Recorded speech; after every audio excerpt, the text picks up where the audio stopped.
Okay, so Woody, our actual first clue was in the boat. I'll show it to you in a second. There was a stream of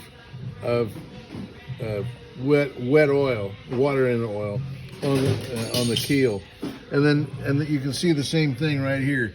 This chocolate milk colored oil has got water in it. Your transmission is the lowest point on the engine, so it stands to reason that the water would settle in the transmission, and so and leak out through the transmission. Here, Nicholas is in the boat, and he can point to the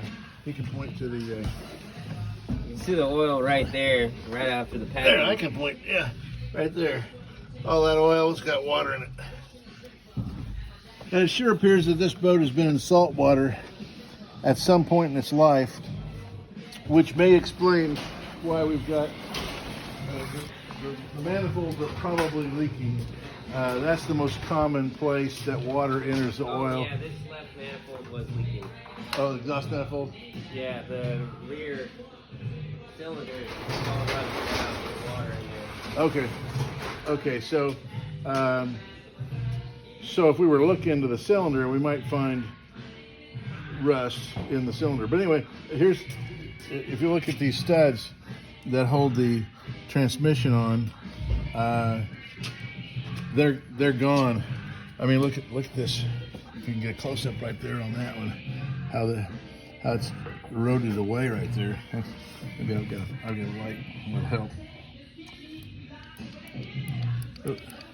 Yeah, so you can see how that stud is eroded away, and quite a bit of rust damage to your engine mount as well. But your engine mount's just a big hunk of cast iron, so I don't think that's a real big deal. You had some flavor of electronic ignition, but we're going to improve on that with a Pertronics. It appears that you've got the wrong carburetor. Looks like a Carter AFB, and this should have been a Carter WCFB or a Rochester 4Jet.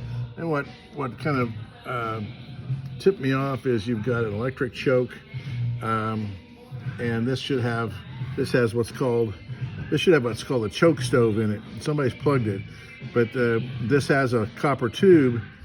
The right carburetor has a calibrated leak in it that pulls air through this copper tube from the choke stove into the choke, and there's a spring in the choke that expands and allows the choke to open. So these are just a few of the things that we're finding that have issues. So I suspect that you may have some damage to one cylinder, but it ran and it's got good compression, so we're not going to go digging for something that might not be there. You can also see on this shift, right, on the shifter rod, a lot of corrosion. So anyway, detail on the engine, we won't correct things. This doesn't need to be corrected. As long as we got a good seal surface here, we don't need to do anything to that. We might even cut it off just so it doesn't look so tacky. But anyway, I just wanted to keep you informed on your engine detail.